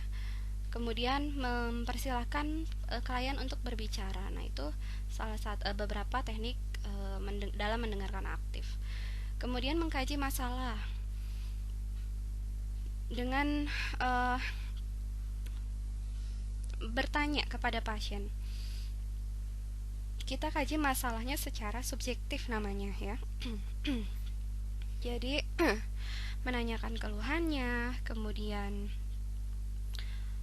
apa tujuan kedatangannya ya, kemudian apa yang bisa kita bantu ya. Kemudian bertanya dengan mendalam terkait dengan masalah yang sedang pasien alami ya. Jadi dikaji, misalnya pasien hanya mengeluhkan sakit kepala, kita tanya lebih dalam sejak kapan, di bagian kepala yang mana, gambaran nyerinya seperti apa, dan kapan saja timbulnya, menetap atau tidak ya, itu diperdalam saat mengkaji masalah. Kemudian melakukan klarifikasi masalah. Jadi hasil temuan tadi kita klarifikasi lagi. Atau misalnya hasil temuan dari pemeriksaan objektif seperti pemeriksaan fisik, kita menemukan adanya benjolan abnormal di perut atau di payudara ibu misalnya. Kita klarifikasi hal yang kita anggap masalah tersebut. Ibu misalnya nyeri atau tidak, ini sejak kapan ada benjolan misalnya. Itu diklarifikasi masalah yang kita temukan. Kemudian humoris ya. Jadi dalam setiap komunikasi kepada pasien itu bidan tidak perlu harus tegang ya, tidak harus selalu baku gitu ya. Humoris yang dimaksud di sini mungkin tidak sampai seperti pelawak ya, tapi ada sedikit kita bisa bercanda dengan pasien ya, ngeherian gitu ya istilah bahasa Sundanya mungkin ya. Jadi supaya melumerkan suasana, pasiennya juga bisa rileks, merasa lebih diterima dan terbuka, juga lebih bersahabat ya dengan pasien atau klien. Kemudian sikap tidak menuduh. Misalnya ketika melakukan pemeriksaan antenatal itu ada keluhan gatal di area organ intimnya. Kita periksa. Kemudian ditemukan adanya flor albus atau keputihan yang mulai mengarah ke tidak normal. Kita lakukan pembersihan ya. Meskipun sebelumnya kita sudah anjurkan pasien untuk ke toilet dan membersihkan dan dikeringkan. Kemudian saat pemeriksaan kita masih menemukan adanya pengeluaran atau discharge. Bisa jadi memang penyebabnya adalah satu, resiko saat hamil itu area organ intim memang lebih lembab, resiko infeksi juga lebih besar. Untuk pasien wajar jika sampai tidak mengetahui sedalam itu. Namun bidan merasa pasien harusnya tahu. Kemudian kita berperilaku yang tidak etis kepada pasien. Kita tunjukkan misalnya, Bu, nih lihat kotorannya banyak banget gitu ya misalnya. Ibu jorok ya misalnya, atau ibu jarang bersihin ya, atau misalnya ibu jarang ganti ya, atau nyucinya kurang bersih, atau segala jenis nyinyiran ya yang merupakan judgement kepada pasien, itu namanya sudah menuduh, padahal belum tentu seperti itu kondisinya. Jadi kalau menemukan hal-hal yang memang kita harus memberitahu sesuatu yang memang bisa membuat pasien malu, ya katakan saja dengan jujur ya kondisinya. Ibu kebetulan keputihannya agak banyak ya. Lalu kita beritahu solusinya. Kita juga beritahu kemungkinan penyebabnya serta resikonya ya. Jadi itu merupakan bagian yang tidak menuduh dan juga jujur ya. Kemudian mengakui kesalahan. Misalnya ketika bidan melakukan pemberian obat melalui infus. Kemudian pada saat memasang infus, bidan tidak lengkap memberikan pendidikan kesehatannya. Misalnya ibu kalau mau ke toilet atau misalnya turun dari tempat tidur, infusannya dimatikan ya tetesannya Bu, seperti ini caranya. Kalau sudah selesai, Bapak bisa panggil saya nanti untuk menyalakan kembali infusannya. Nah, kemudian terjadi masalah karena tidak diberikan informasi tersebut. Pasien pergi begitu saja ke toilet tanpa mematikan tetesan infusnya. Akibatnya darah pasien naik dan menghambat aliran infus ya, sehingga obat yang diberikan melalui infus juga tidak masuk ke dalam tubuh pasien dengan baik. Misalnya itu adalah obat perdarahan atau obat antibiotik atau yang lainnya. Kemudian muncul perdarahan pada pasien, atau ya pasien merasa tidak nyaman ya, ada darah naik di dalam selang infus yang transparan.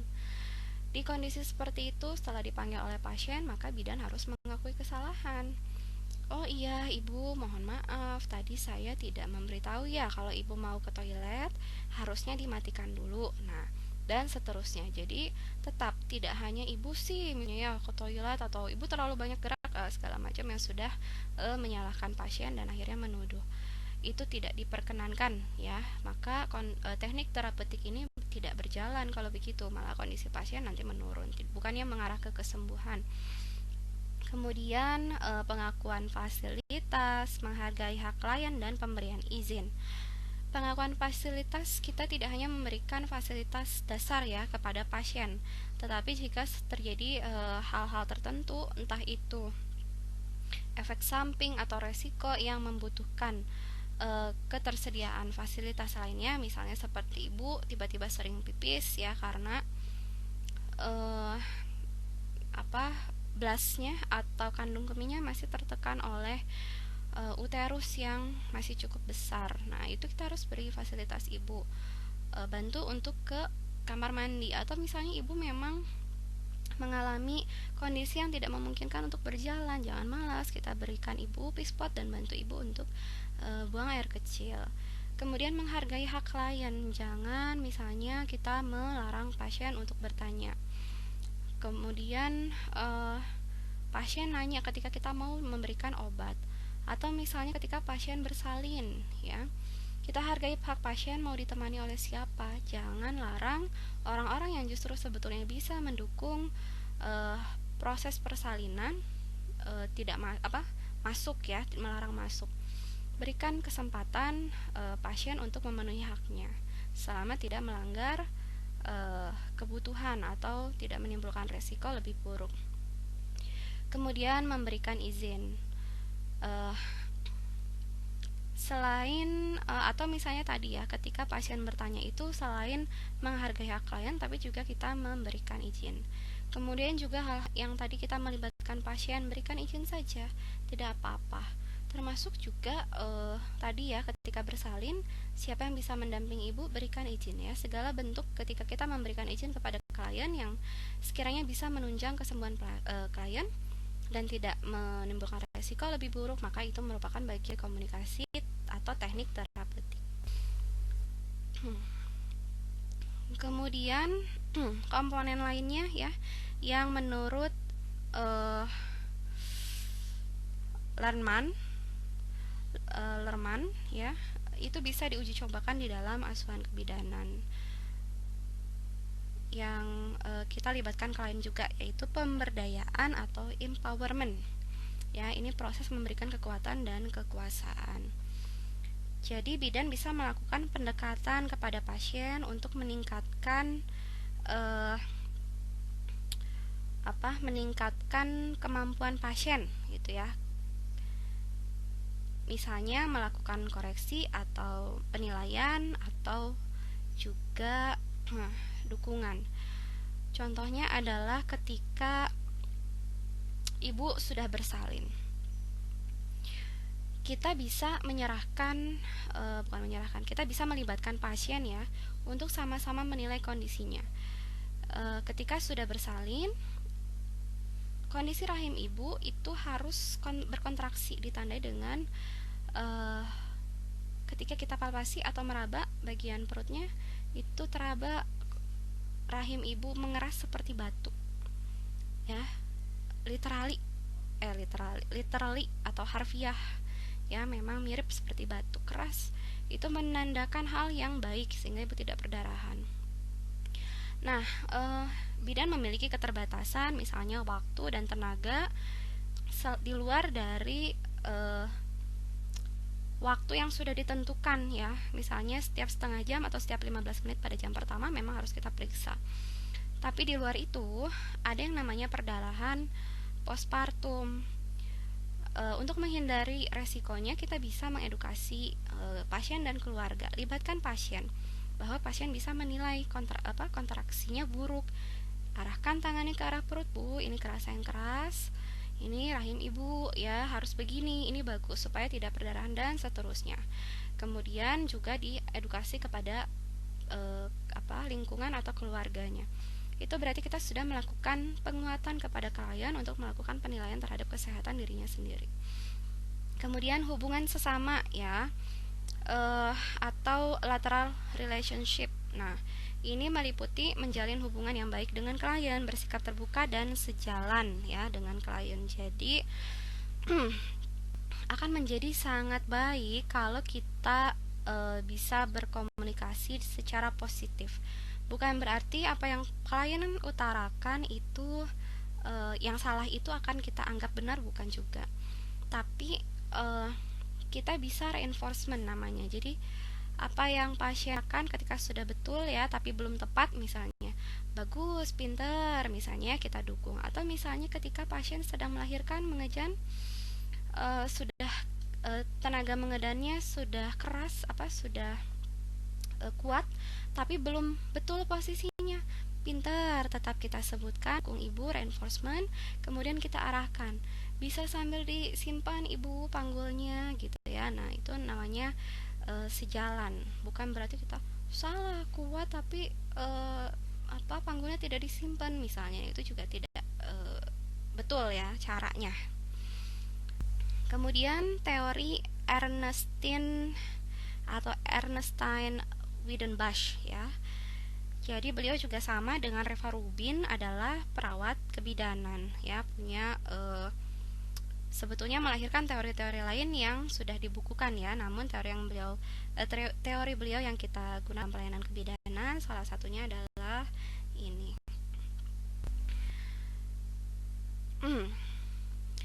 Dari penelitian yang dilakukan oleh Ernestine ini, atau biasanya disebut juga dengan Weidenbach ya, dipanggil dengan Weidenbach ini, ada beberapa konsep yang nyata ya yang diterapkan di dalam pelayanan atau asuhan kebidanan.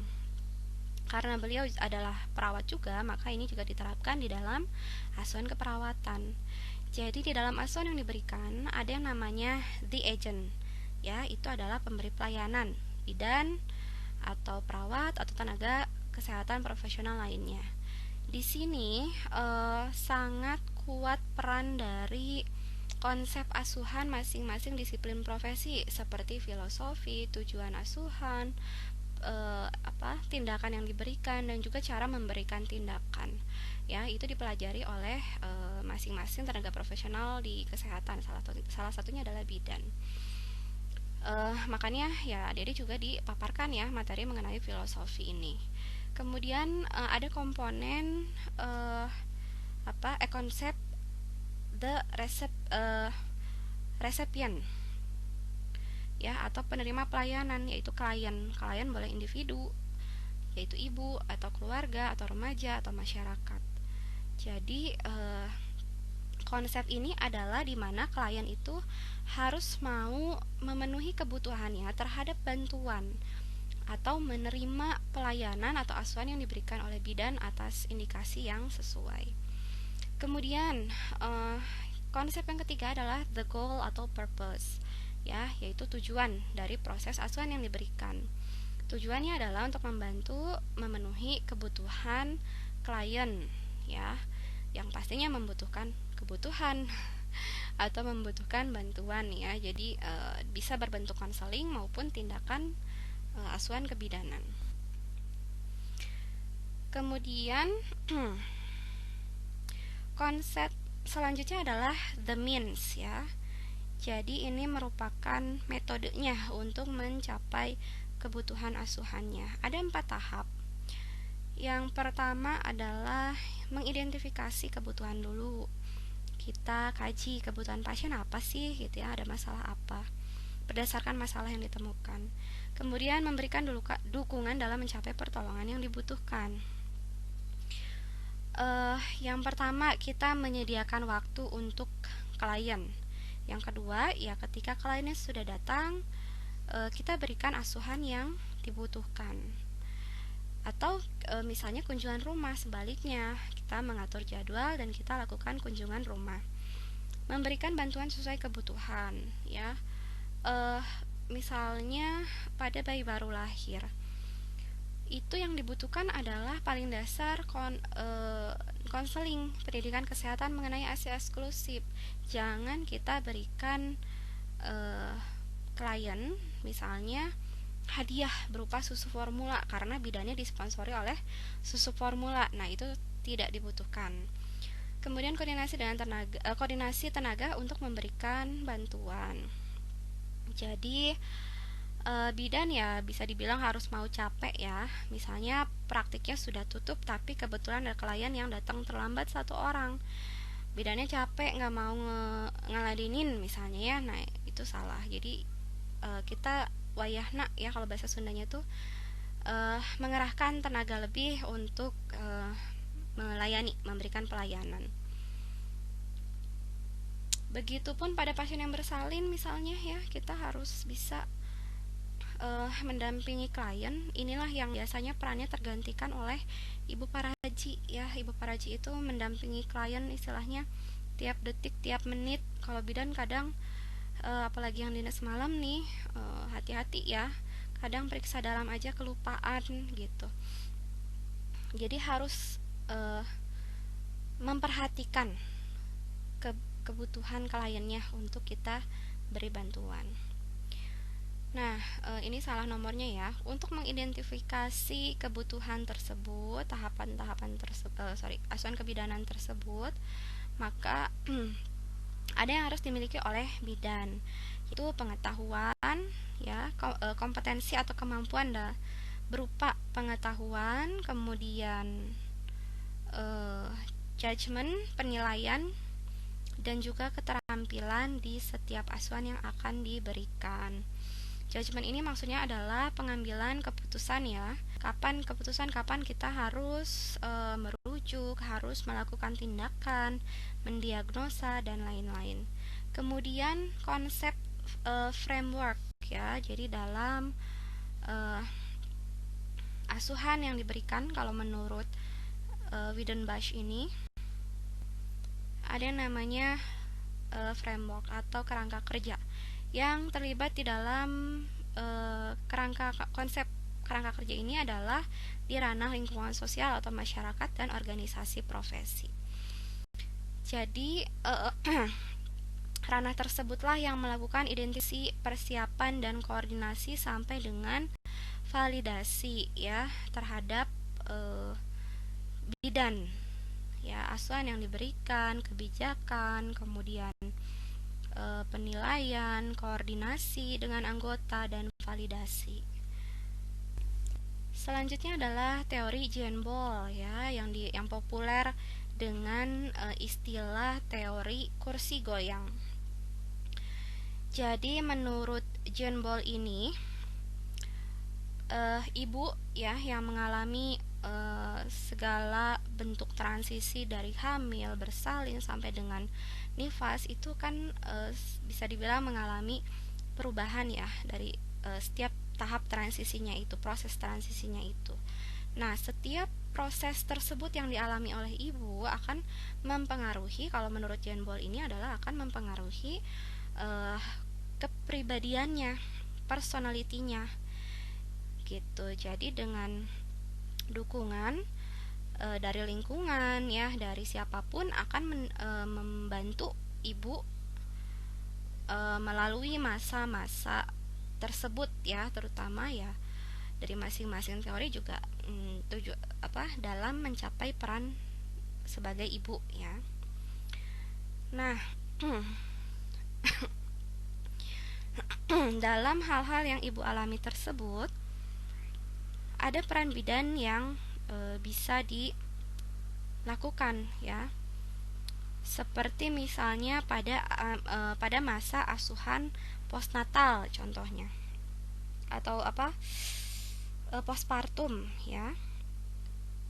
Jadi kenapa postpartum? Karena sampai dengan tahap ini ibu sudah melalui berbagai proses perubahan atau masa transisi yang akhirnya memberi pengaruh terhadap kepribadian ibu ya. Jadi di masa postnatal ini yang sangat terlihat biasanya ibu mengalami respon emosional yang cukup jauh berbeda dengan ketika ibu hamil terutama ya. Ini semua bisa dipengaruhi oleh segala ketidaknyamanan yang ibu alami ketika hamil, ketika proses bersalin ya. Ketidaknyamanan akibat proses tersebut juga akibat interaksi dengan lingkungannya. Ada hal yang dia harapkan, misalnya bantuan tidak didapatkan, maka itu kecewanya double gitu ya. Nah, itu akan mempengaruhi personality ibu. Ketika perubahan-perubahan yang ibu alami tersebut ya, transisi yang dialami tersebut, maka resiko terhadap personality ibu yang berubah kan besar. Dan ketika misalnya terjadi perubahan pada personality ibu ya, yang paling besar adalah akibat pengaruh emosional, respon mental, maka itu nanti akan sangat mempengaruhi keberlangsungan ibu dan bayi ya dalam proses perawatan atau membesarkan anak.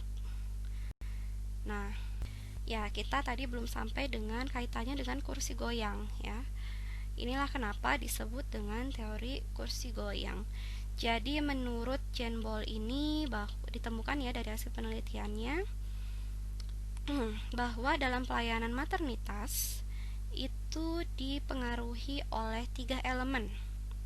Yang pertama dari pelayanan maternitasnya oleh bidan, oleh tenaga profesional lainnya ya, dokter, perawat, kemudian pandangan masyarakat terhadap keluarga, bisa sikap, bisa dukungan, bisa perilaku ya. Kemudian juga dari komponen atau elemen sisi penyangganya ya. Kalau di gambar ada bisa lihat yang menjadi penyangga ada di sisi diagonal, yaitu support atau dukungan terhadap wanita tersebut ya, yang hasil akhirnya adalah kepribadian. Jadi memang bedanya atau penekanan dari teori ini adalah harapannya di mencapai kesejahteraan wanita yang optimal ya, terutama setelah melahirkan, karena itu semua tergantung dari kepribadian atau personality ibu. Nah, di sini bisa ada dilihat ya di di gambar bahwa yang paling mendasar ada di sisi horizontal itu adalah pelayanan maternitas. Ya, di situ sayang ibu tidak bisa menunjuk ya. Anggaplah itu balok ya, misalnya balok kayu. Di bagian atas sisi horizontal itu ada bagian yang segitiga-segitiga. Nah, bagian segitiga itulah yang nanti bisa menjadi tempat berdirinya sisi yang diagonal. Ini mirip seperti kursi ya, atau jadi yang diagonal itu adalah penyangga, kemudian pelayanan maternitas adalah yang menjadi elemen utama ya, yang paling awal untuk supaya penyangga tersebut bisa bertahan. Jadi penyangganya kalau misalnya kursinya ditarik ke atas, kursinya itu bagian yang diagonal sebelah kiri ya. Kalau dukungan atau penyangga diagonal sebelah kanan. Kalau kursinya kita tarik ke atas misalnya, penyangga itu akan bisa masuk ke sisi segitiga yang sebelah kirinya. Jadi lebih tinggi lagi posisinya, yang kepribadian ibu ya, yang ada tulisan kepribadian ibunya.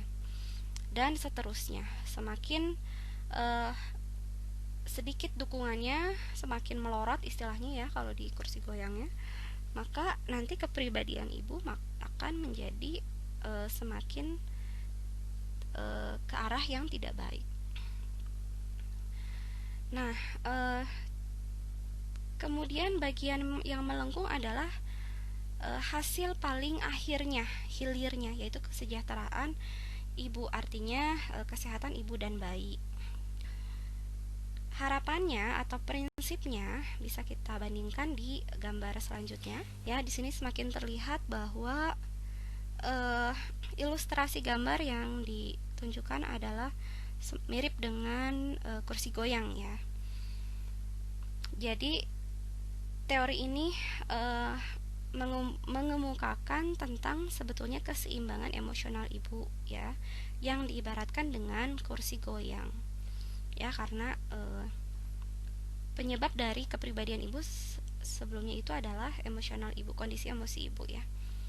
Nah, untuk bisa mendapatkan atau supaya kepribadian ibu tidak tanda kutip terganggu ya, dalam kondisi yang baik-baik saja, maka kondisi emosionalnya harus seimbang. Nah, keseimbangan inilah yang digambarkan dengan atau dianalogikan dengan istilah kursi goyang. Ya, kondisi emosional ibu ini harus berada pada titik seimbang atau disebut dengan stabil, sehingga mirip dengan kursi goyang, di mana bebannya itu harus seimbang pada titik tumpuk ya, di bagian yang tengah.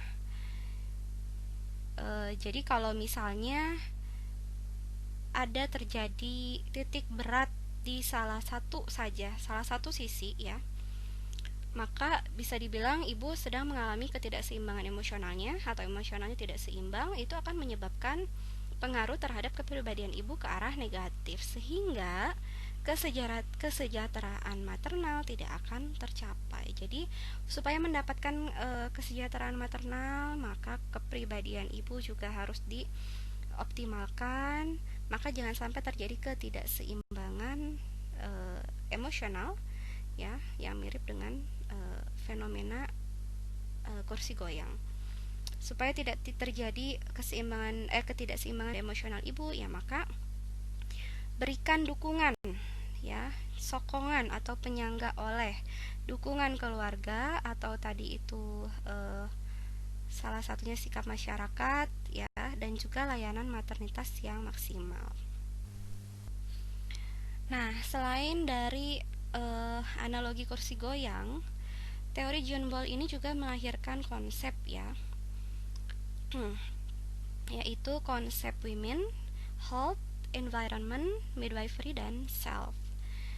Ini bisa dibilang cukup lengkap, ya, dan tidak jauh berbeda dengan teori lainnya. Yang pertama adalah diri ibu sendiri, ya, sebagai women atau klien kita. Jadi memperhatikan terhadap perkembangan emosional dalam proses melahirkan. Ini hanya contoh di dalam salah satu fase ibu, yaitu melahirkan. Yang dijaga adalah kondisi emosional ibu, kemudian kesehatan secara umum. Jadi kesehatan ini juga harus dijaga di setiap fase yang ibu alami, ya. Sebagai contoh adalah di postnatal. Kalau tadi di konsep women ini karena di konsep women ini melahirkan, pada fase melahirkan, karena fase melahirkanlah yang beresiko memberikan trauma terbesar, ya. Kemudian kalau di health ini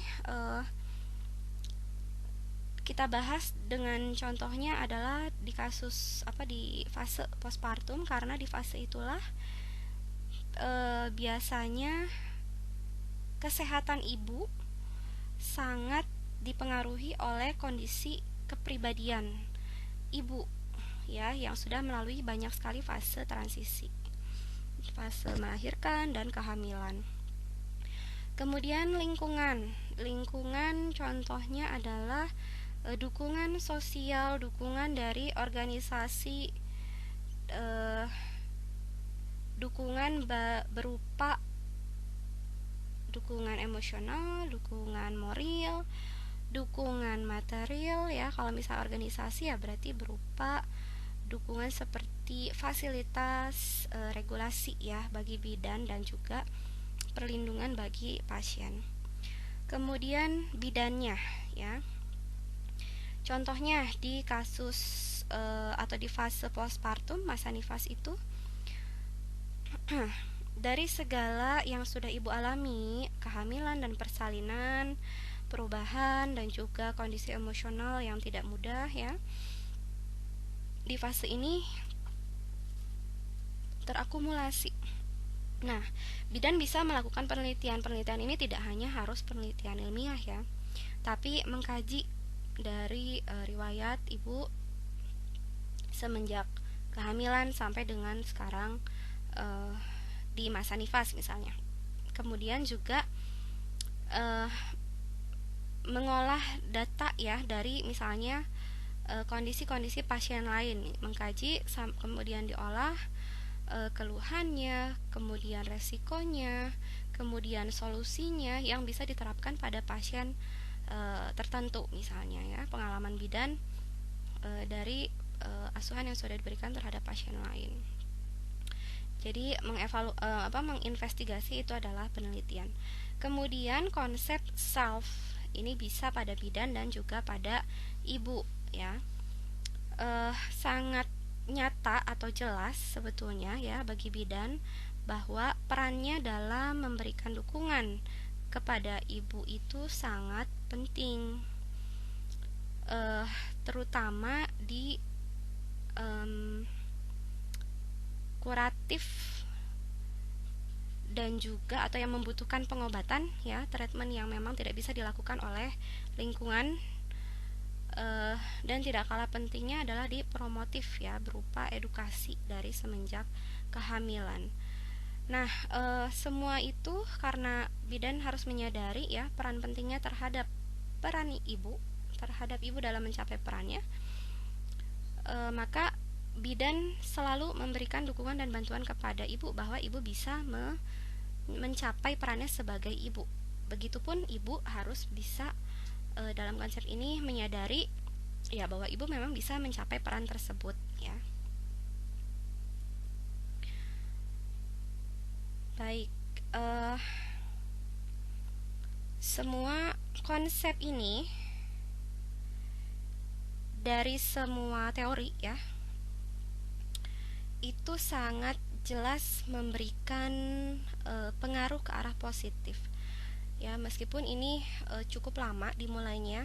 Salah satunya ada yang dari tahun 1990 ya, mungkin adik-adik belum lahir di sana, sampai selama 20 tahun lebih ya. Salah satunya yang Reva Rubin lakukan itu terhadap 6.000 responden didapatkan perubahan-perubahan di lapangan atau di klinik kebidanan yang tadinya kok sudah sudah dilakukan sesuai prosedur, tapi hasil asuhannya kok tidak sesuai ya dengan harapan. Misalnya kita sudah membimbing ibu mengedan ya, kalau dalam asuhan kebidanan itu kita mengedan ibu dengan cara tarik pahanya, kemudian letakkan bokongnya dan sebagainya. Tapi kok itu kan tujuannya adalah untuk tidak terjadi robekan pada perineum dan vagina ibu. Tapi kok masih terjadi ya gitu. Angka kejadian tersebut masih tinggi gitu ya. Inilah yang menjadi latar belakang.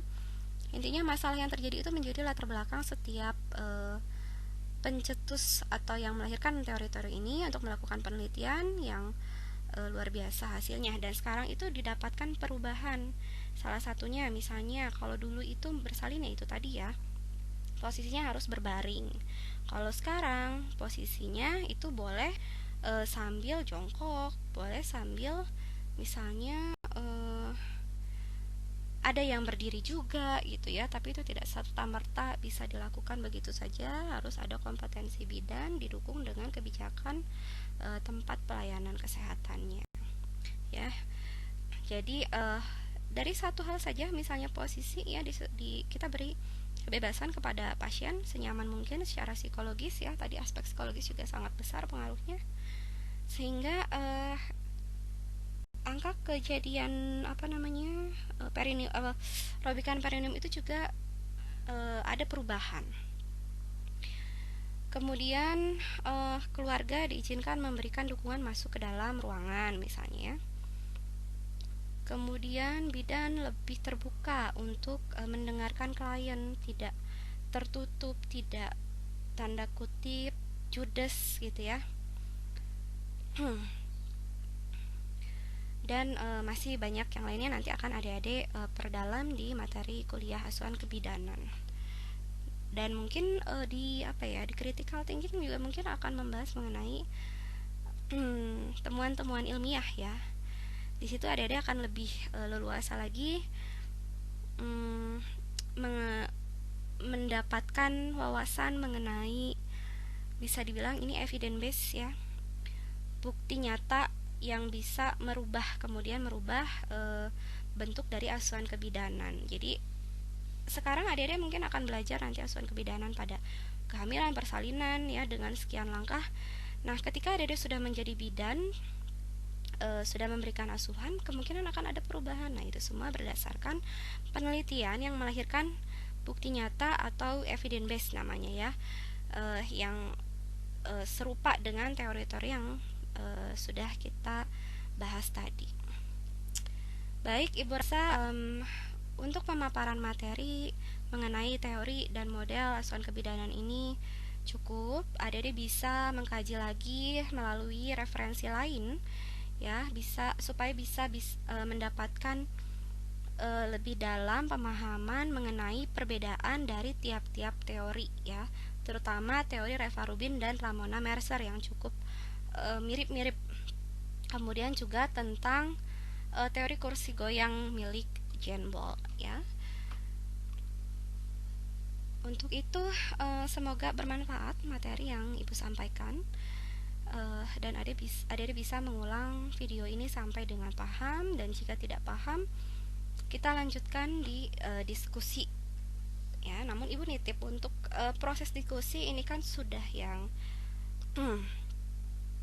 kesekian kalinya mungkin ya.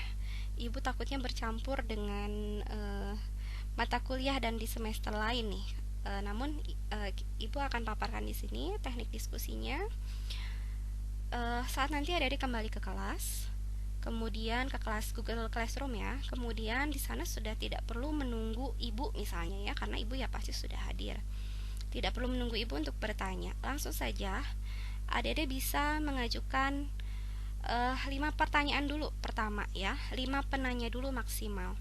Kemudian 5 pertanyaan tersebut dijawab oleh temannya yang lain. Ya, baik itu berdasarkan teori, referensi lain atau berdasarkan pendapatnya. Setelah 5 pertanyaan tersebut terbahas, baru boleh mengajukan pertanyaan lainnya. Jadi setiap mahasiswa harus memberikan kontribusinya dalam bertanya maupun menjawab ya. Itu saja, terima kasih, semoga bermanfaat. Ibu tutup. Assalamualaikum warahmatullahi wabarakatuh.